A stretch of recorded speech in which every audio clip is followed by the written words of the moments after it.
আমাদের বসন্ত উৎসব কিন্তু এবার ৩য় বছর। তো প্রত্যেক বছর শুধু বাচ্চাদের পারফরমেন্স থাকে না, থাকে মায়েদেরও।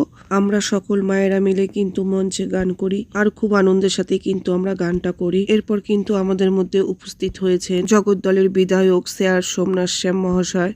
আর উনি কিন্তু আমাদের মধ্যে উপস্থিত হয়ে কিন্তু প্রথমে বাচ্চাদেরকে পার্ক এবং লজেন্স বিতরণ করলেন। আর এটা দেখে কিন্তু আমাদের সত্যি খুব ভালো লাগলো। উনি কিন্তু প্রত্যেক বাচ্চাকে নিজের হাতেই সমস্ত ক্যাডবেরি গুলো দিলেন, আর প্রত্যেকেই কিন্তু খুব খুশি হয়েছে ক্যাডবেরি পেয়ে। আর যেদিন আমাদের প্রোগ্রাম সেদিনই কিন্তু ওনাকে আমন্ত্রণ করা হয়েছে আমাদের অনুষ্ঠানে আসার জন্য, কেননা খুব কম সময়ের মধ্যেই কিন্তু আমাদের অনুষ্ঠানটা আয়োজন করা হয়েছিল। আর স্যার সোমনাথ শ্যাম মহাশয় এত ভালো মানুষ যে উনি কিছুই মনে করেননি, উনি কিন্তু আমাদের প্রোগ্রামে এসেছেন। আর একটা জিনিস যেটা বেশি ভালো লাগলো, যারা কিনা বয়স্ক ছিল, চেয়ারে বসেছিল, তাদের কাছে যেয়ে কিন্তু সবাইকে ক্যাডবেরি দিয়েছেন, এবং কি আমাদের সকলকেও কিন্তু উনি ক্যাডবেরিটা দিয়েছেন। এরপর তো মঞ্চে ওনাকে নিয়ে যাওয়া হলো, আর প্রত্যেকের সাথেই কিন্তু উনি ছবি তুলেছেন। আমাদের অনুষ্ঠানে আসার জন্য আপনাকে অসংখ্য ধন্যবাদ। দোলের পরের দিন কিন্তু বিউটিদের বাড়িতে ছিল ড্রয়িং কম্পিটিশন। প্রত্যেক বছর সরস্বতী পুজোতে এই কম্পিটিশনটাও নিজেই করে, কিন্তু এবছর ব্যস্ত থাকার কারণে সরস্বতী পুজোয় আসতে পারিনি, তাই এটা দোলের পরের দিন হয়েছে। আর প্রাইজটা কিন্তু বসন্ত উৎসবের দিনই দেওয়া হয়েছে। আমার ছেলে আর তিয়াশা, ওরা দুজনেই কিন্তু ফার্স্ট হয়েছে। আমার ফোনে স্টোরেজ ফুল হয়ে গেছিল, তাই আর কোনো ভিডিও করতে পারি। আবার একটা বছরের অপেক্ষা।